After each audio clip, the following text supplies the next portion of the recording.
పోయినసారి 50,000 చేసినాం, ఈసారి 70,000 చేయాలి. దయచేసి ఏమనుకో, ఒకసారి నేను ఇట్లా అంటున్నాను, మనకొద్దు అంత, మనకొద్దు. ఎందుకంటే మనం నేను ఎలక్షన్లో చూసిన మన దగ్గర సభ్యత్వం తీసుకుంటే రాత్రి మన దగ్గర పోయి కూర్చుంటాడు.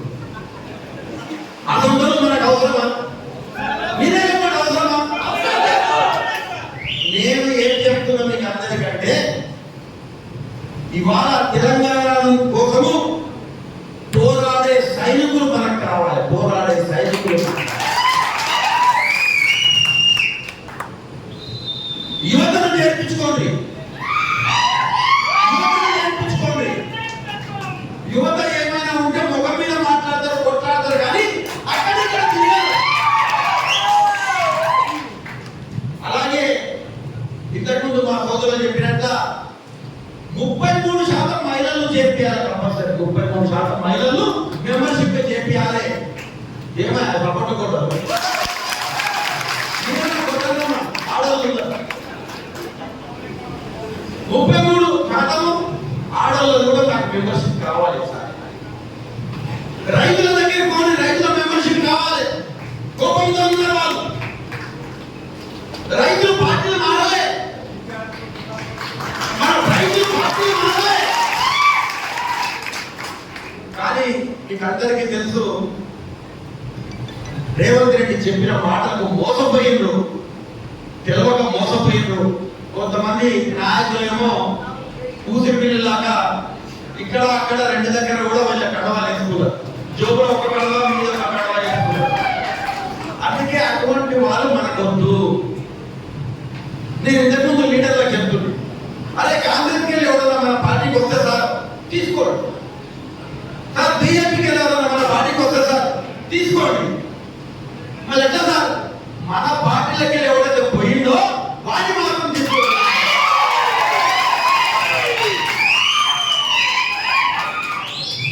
ఎందుకంటే 10 ఏళ్ళు అధికారం ఉన్నప్పుడు మన దగ్గర ఉన్నాడు, మన దగ్గర అధికారం పైన అధికారం ఉంటే ఆడిపోయిండు. రేపు పొద్దుగాల మళ్ళా కేసీఆర్ తగ్గితే వాడు మళ్ళా మన దగ్గరకు వస్తాడు. మీరు ఎంత కూర్చున్నారో వాడు తెలంగాణ ముందర కూర్చుంటే రాజధాని అడుగుతారు. అంటే మీరు ఇలా మెంబర్షిప్ చేసేటప్పుడే జాగ్రత్తగా ఉండాలి, ఇలా జాగ్రత్తగా ఉండాలి.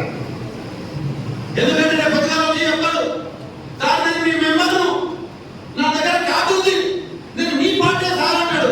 అప్పుడు నా నోరు మూతపడుతుంది. అందుకోసం అసెంబ్లీలకు మెంబర్షిప్ ఇవ్వచ్చు, మీకు దండం పెడతారు. మన పార్టీ కోసం గట్టిగా పోరాడేటోడు, ధైర్యంగా తిరిగేటోడు, మన పార్టీకి టైం ఇచ్చేటోడు, మన పార్టీ గురించి ప్రజలకు చెప్పేటోడు, ఈ ప్రభుత్వాన్ని చేసే చెడ్డ పనులకు పోరాడేటోడు అటువంటి వాళ్ళని మన పార్టీలకు మెంబర్షిప్ ఇవ్వాలి. అటువంటి వాళ్ళు అంటే యువతను మనం పార్టీలకు తీసుకురావాలి. ఈసారి మాక్సిమం మనం అందరం కూడా నేను చెప్తున్నా, యువతనే మనకి ఈసారి మొత్తం తప్పకుండా. ఈ తెలంగాణకు యువత అవసరం. ఎందుకు అవసరం అని చెప్తున్నా, అయ్యా 14 సంవత్సరాలు మనం తెలంగాణ మరి ఉద్యమంలో పోరాటం చేసి ఎంతో మంది ప్రాణాలు, యువకులు, విద్యార్థులు, నాయకులు ఎంతో మంది ప్రాణాలు అర్పించి తెలంగాణ తెచ్చినాక 10 సంవత్సరాలు తెలంగాణను ఎంతో అభివృద్ధి చేసి ప్రజా రంజకంగా అభివృద్ధిలో కానీ సంక్షేమ పథకాల్లో కానీ మనం ముందంజలో ఉండి భారతదేశంలోనే కాదు ప్రపంచంలోనే తెలంగాణ శభాష్ అర్పించుకున్నాం. అప్పటి వరకు ఒక్కడన్నా తెలంగాణ మాట్లాడినా, కళ్ళెట్టే ఎత్తి చూపించినా, ఇవాళ మన పార్టీ దిగిందనే 2 ఏళ్ళు కాలేదు, ఒక్కొక్కడు కూడా మాట్లాడతాడు. నేను హైదరాబాద్ నా జాగీర్ అంటాడు, ఒకడు అంటాడు ఏ తెలంగాణ అసలు లేనే లేదు, టిక్కెట్ లేని ఇంకోడు అంటాడు, ఇంకోడు అంటాడు. వాడు మన దగ్గర సిగ్గున్నారు. మన ఎంపీలకు 17 మంది ఎంపీలు ఉన్నారు మన తెలంగాణలో. వాడు కర్ణాటకకి వెళ్ళి వాడు వచ్చి చిన్న కిందున్నాడు, పొదగాడు, వాడికి పెళ్ళి 6 నెలలు కిందే ఉన్నాడు. వాడు అంటాడు తెలంగాణను పాకిస్తాన్తో పోలుస్తాడు. వాడు ఈ 18 మంది నెత్తికి కూస్తున్నారు కానీ అరే వాడే నువ్వు కూసాడా అని కూడా అన్నాడా? అదే మన ఎంపీలో ఉంటే మరి ధైర్యం ఉంటుందని అందుకే అదే చెప్పు తరచులు ఎవరో చాలా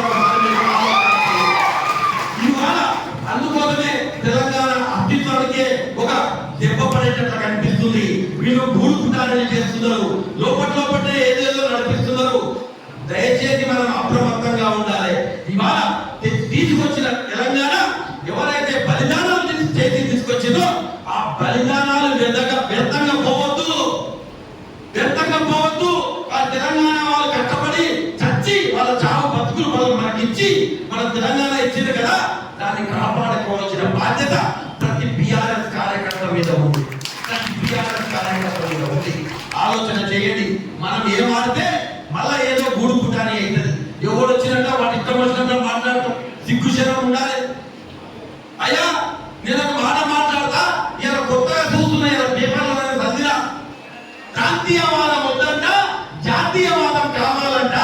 అయ్యా ప్రాంతీయవాదం వద్దంటారు, మన జాతీయవాదం కావాలంటారు. మనం మీ దగ్గర ఆంధ్ర సపరేట్ కావాలి తమిళనాడు నుంచి అని చెప్పి 58 రోజులు పొట్టి శ్రీరాములు మీకు ఉపాధం ఉన్నాడు కదా, మళ్ళీ అప్పుడు జాతీయవాదం కనిపించలేదా మీకు? అప్పుడు కనిపించలేదా? అరే ఈయన ఎవరా సినిమా యాక్టర్ పేరు నువ్వు యాక్టర్ గా అభిమానిస్తావు, లీడర్ గా పర్వాలేదు, భారతీయులుగా శభాష్. కానీ నువ్వు ఈయన వచ్చి ఏం మాట్లాడుతున్నావు? జాతీయవాదం గురించి మాట్లాడతావా? అరే నువ్వు ఆ రోజు తెలంగాణ మనకు విడిపోయినప్పుడు, ఆంధ్ర నుంచి తెలంగాణ మనం సాధించుకున్నప్పుడు 11 రోజులు అన్నం తిన్నప్పుడు ఉపాసం ఉన్నావు కదా, అప్పుడు అర్థం కాలేదా తెలంగాణ గురించి? అప్పుడు ఆంధ్ర గురించి మాట్లాడావు.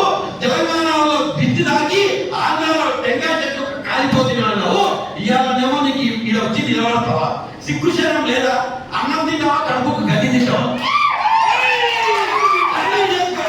నేను ఎప్పుడో మాట్లాడాలి. ఎందుకు కోపం వస్తుందంటే, అయ్యా మనం ఓడిపోయి 2 ఏళ్ళు అయితేనే ఇంత కష్టపడి తీసుకొచ్చిన తెలంగాణ, ఇంత అభివృద్ధి చేసిన తెలంగాణను ఎవరు ఇష్టం వచ్చినట్టు వాళ్ళు మాట్లాడుతున్నాడు కదా.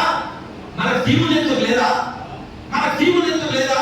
మన పథకాలకు పోదవా? ఒకసారి ఆలోచన చేయండి. అందుకోసమే నేను చెప్తున్నా, ఈసారి మనకు సభ్యత్వంలో మ్యాక్సిమం యువత కావాలి, ఉడుకు రక్తం రావాలి, మరగాలి, రక్తం సలసల మరగాలి. ఎవరన్నా తెలంగాణ అంటే ఆడనే చెప్పు తీసుకొని కొట్టేటట్టు. అందుకోసమే చెప్తున్నా, ఈసారి మనకు 70,000, 80,000, 50,000 అవసరం లేదు. తెలంగాణ కోసం పోరాడేటోడు, తెలంగాణ నాది అనుకునేటోడు, అటువంటి వాడిని మనం సభ్యత్వం చేసుకోవాలి. ఎవరికంటే మనకి మళ్ళా మనం మెంబర్షిప్ ఇస్తే రేపు పొద్దుగాల గెలిచినాక వాడు ఆ కార్డు చూపిస్తాడు. అవునా కదా? అందుకోసం మనం ఏమంటారు, నేను చెప్పింది కరెక్టా కాదా? మనం పార్టీ ఇన్సిపెక్ట్ ఎవడైతే పోయిందో వారికి మాత్రం మీరు సభ్యత్వం ఇవ్వద్దు. నేను ఎందుకు చెప్తున్నా అంటే, ఇవాళ ఎవరైతే సభ్యత్వం తీసుకుంటారో మనం నెక్స్ట్ ఎలక్షన్ పోయేది ఆ సభ్యత్వం ఉన్న వాళ్ళ కిందకే మనం పోతాం. వాళ్ళనే ముందర పెట్టుకొని మనం ఎలక్షన్ కొట్లాడతాం. ఎలక్షన్ వరకు మన సభ్యత్వం ఉండదు. ఎలక్షన్ అయినాకనే మన సభ్యత్వం ఉండాలి. అప్పుడు మనం ఎవరైతే సభ్యులు అవుతారో రేపు పొద్దుగా మన ప్రభుత్వం వచ్చినాక కూడా ఆ కార్డు చూపిస్తే, అదే వీడు మన ప్రభుత్వం లేనప్పుడు కూడా మన పార్టీ ఎంత ఉన్నాడు, వీరికి మనం ఏమైనా చేయాలి, ప్రభుత్వం నుంచి వచ్చే సహాయం కావాలన్నా పోలీస్ స్టేషన్ పోయేవాడు ఇబ్బంది పడ్డాడు, వీరికి ఏ పని కావాలన్నా ఈ కార్డు ఉన్నోడు, నియంత్రణ పని ఉన్నోడు అని వాడికి పని చేసే గుర్తింపు కార్డు కావాలి. వాళ్ళకు గుర్తింపు కార్డు కావాలి. మనం చేసాం, మనం వచ్చిందనే గ్రామాలలాగా ఉన్న చెరువులంతా గంగాలలాగా చేసినాం. ఇప్పుడు ఏం చేస్తున్నారయ్యా? మన్ను కలిపి చెక్కబోతున్నారు. ఎలా మన్ను వాళ్ళదే, గుట్టలు చూస్తే పోయినాయి, చెరువులు చూస్తే అయిపోయినాయి. ఇసుకనేమో పూర్తి అయిపోయింది. మీరందరూ అంటున్నారు, దయచేసి సార్ మీరందరూ అంటున్నారు, రాజేందర్ రెడ్డి మచ్చలేని మనిషి, నియ్యత మనిషి, ఒక పైద దిగలేదు, ఒక మచ్చ లేదు, ఒక ముదలు చేయి సాధలేదు. నేను అనుకునే కాదు సార్, నా దగ్గర పని చేసే ప్రతి కార్యకర్త ఎవరికైనా దమ్ముంటే అన్నమని నా కార్యకర్తకి పాలనోడు లంగా, పాలనోడు పైదలు తిన్నాడు, పాలనోడు దొంగతనం చేసినాడు ఒక్కరు అన్నమని సార్. నేను ఎంతైతే మచ్చలేని మనిషిగా ఉన్నానో నా కార్యకర్తలు కూడా అదే బాధపడుతున్నారు నా కార్యకర్తలు. అదే చెరువులో మన్నట్లే పెట్టాము, ఇసుక వాగులో ఇసుక అట్లే దా పెట్టాము, గుట్టల్లో మన్నట్లే దా పెట్టాము. ఇలా ఎవరు పాలవుతుంది? మా కళ్ళ ముందరనే వాళ్ళ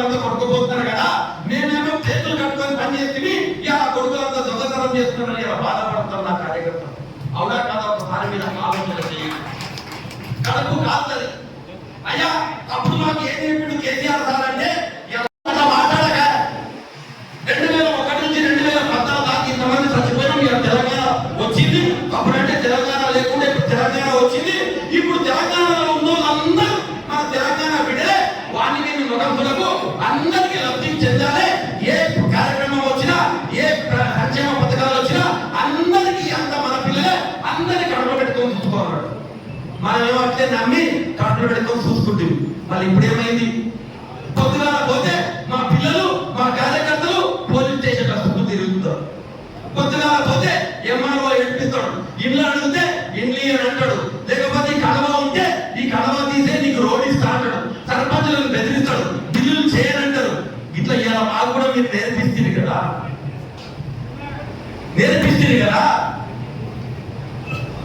ఇన్ని రోజులు మీరు పోరాడినరు, ఇన్ని రోజులు మీరు గట్టిగా ఉన్నారు, కొట్లాడినరు, పోలీస్ స్టేషన్లో పోయినరు, రోజు ఊర్లో కొట్లాడుతున్నారు. ఇంకొక ఏడాది కొట్లాడండి. ఇంకొక ఏడాది కొట్లాడండి. మళ్ళీ మనం వచ్చేది మనమే. మనం ఏంటో అప్పుడు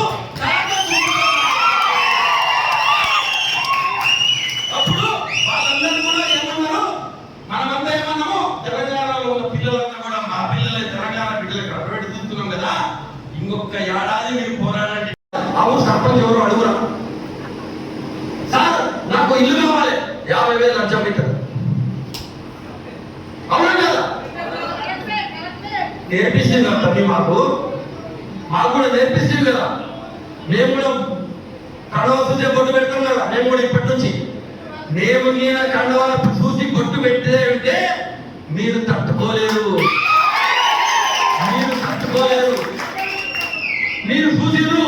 ఇదే నారాయణపేటల రాజేందర్ రెడ్డి ఎవరు నాకు మాట్లాడలే, పోలీస్ స్టేషన్ లే. అయినా కూడా 10 సంవత్సరాలు ఒక్కడు కుయ్యమనిలే కొడుకు. ఒక్క దినం ధర్నా లేదు, ఒక్క దినం బజార్ బంద్ కాలే, ఒక్క దినం హడతాలు కాలే, ఒక్క దినం కొట్లాట కాలే, ఒక్క దినం దంగా బజార్ కాలే. ఏమనలే. అదే రాజేందర్ రెడ్డి ఏమన్నా అంటే ఇంటుంటాడు. ఆలోచన చేసుకోండి. భద్రం బిడ్డ, నేను ఇలా చెప్తున్నా. నేను పోలీసులను రిక్వెస్ట్ చేస్తలేను. పోలీసులను కబర్దార్ అంటున్నా. మా ఓఫీసర్లు ఎవరు అన్నారు? మండలం పేరొద్దు సార్. ఈయన చాలా ఇబ్బంది సార్, చాలా తిప్పలు పెడతాడు సార్. మమ్మల్ని పిలిచి తిట్టి పార్టీ మారమంటున్నాడు సార్ అంటే నేను అన్నా, బిడ్డ 2 ఏళ్ళు మా సంఘం చూద్దాం అంటే వాడు అన్నాడంట. ఏమైతుంది? 2 ఏళ్ళేనట. మీ సార్ వస్తే నేను ట్రాన్స్ఫర్ చేసుకొని పోతా అంటే నేను చెప్పినా, అరే నువ్వు ఏదో ట్రాన్స్ఫర్ చేసుకున్నా తెలంగాణలో ఉంటావు కదా. మళ్ళా హోమ్ మినిస్టర్ మమ్మల్ని సారే నువ్వు తెలంగాణలో ఏడున్నా కూడా మా అదే మండలం తీసుకొచ్చేస్తారంటే నువ్వు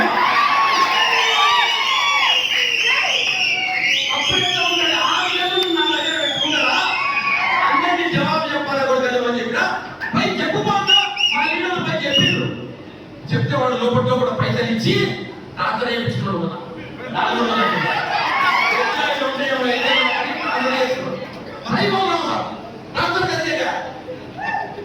వాళ్ళని ట్రాన్స్ఫర్ చేయను. ఇలా ఉన్నవన్నీ మళ్ళా వాళ్ళని ఈడనే తీసుకొచ్చి పెట్టుకుంటా. నేను చెప్తున్నా, నేను అనుకుంటలేను వాళ్ళను. ఎందుకంటే మేము నియంగా ఉన్నాం. మా దగ్గర కావచ్చుకొని ఎవరు మాటలో విని వాడు ఫోన్ చేసింది చేసిందని ఇబ్బంది పెట్టడం మాత్రం కబర్దా. ఎందుకు చెప్తున్నా? ఆ మాట ఎందుకు చెప్తున్నా అంటే మనము ఇంకొక 10 రోజుల్లో మెంబర్షిప్ కార్యక్రమానికి పోగలం. మెంబర్షిప్ చేసినప్పుడు వాడు బెదిరించే వీడి బెదిరించే అంటాడు. రాజీవ్ సాగర్ గారే కాదు, నేను కూడా ఉంటే ఇటకెళ్ళి తిరుగుతుంటా. బెదిరిస్తే వాడి సంగతి ఏదో నేను అర్థమైందా?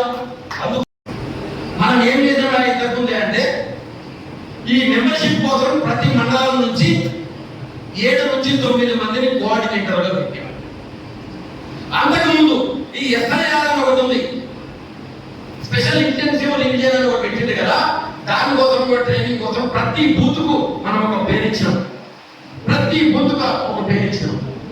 ఎవరైతే బిఎల్ఏ లాగా మనం పేరు ఇచ్చినామో వాళ్ళే ఆ ఊళ్ళో ఆ బూత్కు వాళ్ళే ఇన్ఛార్జ్. ఇన్ఛార్జ్ అయి ఈ మెంబర్షిప్ చేయించాలి. వాళ్ళే అయినాక వాళ్ళకు ట్రైనింగ్ ఇప్పిస్తారు. ఇప్పుడే సార్ మమ్మల్ని సార్ చెప్తాడు వాళ్ళకందరికి మేము హైదరాబాద్ లో ట్రైనింగ్ ఇప్పిస్తాం, ఎట్లా చేయాలి ఏంటి ఎట్లా వస్తాలి అని ట్రైనింగ్ ఇప్పిస్తామని చెప్తున్నారు. మనము మమ్మల్ని సార్ చెప్పినాడు 20 రోజుల్లో కంప్లీట్ చేయాలి. రాజేంద్ర రెడ్డి సాబ్ అన్నాడు. क्यों साहब 15 दिन में करे तो कोई तकलीफ है क्या? అర్థమైందా? నా మాట నిలబెడతారా లేకపోతే వీడు ఉంటున్నారని అనిపించుకున్నారా? అదేం లేదు కదా. అందుకోసమే నేను చెప్తున్నా 270 బూతులు ఉన్నాయి. అయ్యా నాకు ఎక్కువద్దు, బూతుకు 150 మంది సార్, బూతుకు 150, బూతుకు 50 మంది యువకులు కావాలి. యువకులు ప్రతి బూతుకు 50 మంది యువకులు కావాలి, 50 మంది ఆడవాళ్ళు కావాలి, 50 మంది రైతులు మిగతా వాళ్ళు కావాలి. బూతుకు 150 సార్లు నాకు సార్ నేను 500 చేసుకోవచ్చుగా, ఎందుకు రేపు పొద్దుగా కొడుతుంది. మన కోసం పోరాడాలి, తెలంగాణ కోసం పోరాడాలి, ఈ కడవ కోసం పోరాడాలి, మన పార్టీ కోసం పోరాడాలి. మళ్ళా కేసీఆర్ ప్రభుత్వం రావాలి, మనం అభివృద్ధి చెందాలి. అందుకోసం నేను చెప్తున్నా ఈ ప్రోగ్రామ్ చేసుకొని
నేను ఏం చెప్తున్నా మీకు అందరికంటే ఇవాళ తెలంగాణ కోసము పోరాడే సైనికులు మనకు కావాలి. పోరాడే సైనికులు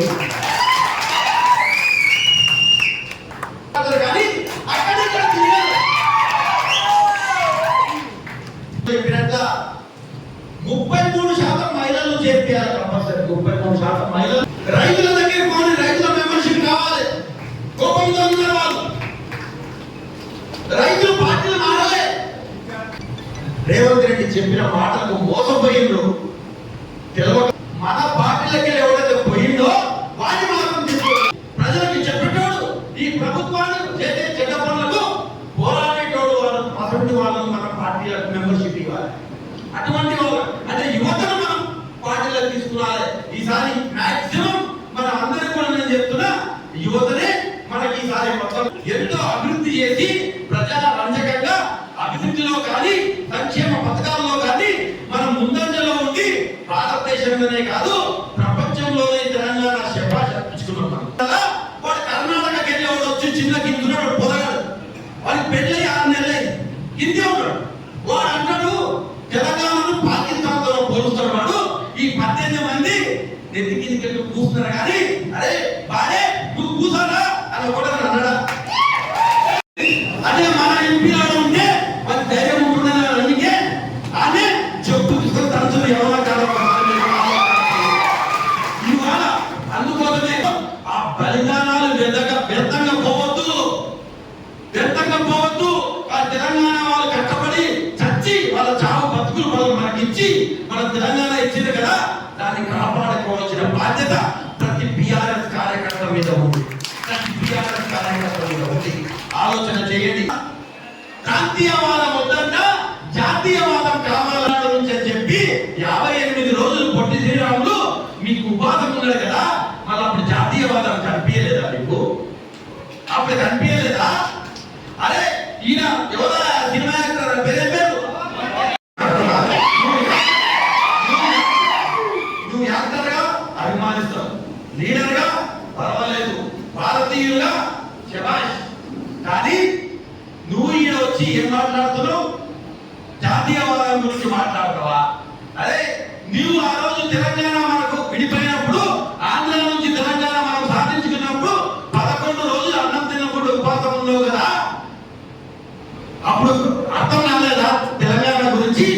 అప్పుడు ఆంధ్ర గురించి మాట్లాడావు. తెలంగాణలో విద్య దాకి ఆంధ్రలో టెంకాయ చెట్టు కాలిపోతుంది అన్నావు. ఇవాళనేమో నీకు ఇక్కడ వచ్చి నిలబడతావా? సిగ్గుశరం లేదా? అన్నం తింటావా, కడుపుకు గడ్డి తింటావా? బొట్టు పెడతాం కదా మేము కూడా ఇప్పటి నుంచి. మేము నేను కండవాళ్ళ చూసి బొట్టు పెడితే మీరు తట్టుకోలేరు. మీరు చూసిరు. ఇదే నారాయణపేటలో రాజేందర్ రెడ్డి ఎవరు నాకు మాట్లాడలే, ఎవరు పోలీస్ స్టేషన్ లేదే, అయినా కూడా 10 సంవత్సరాలు ఒక్కడు కుయ్యమనిలే కొడుకు, ఒక్క దినం ధర్నా లేదు, ఒక్క దినం బజార్ బంద్ కాలే, ఒక్క దినం హడతాలు కాలే, ఒక్క దినం కొట్లాట కాలే, ఒక్క దినం దంగా పదాలు కాలే, ఏమనలే. అదే రాజేందర్ రెడ్డి ఏమన్నా అంతే తింటుంటాడు. ఆలోచన చేసుకోండి. రిక్వెస్ట్ చేస్తలేదు.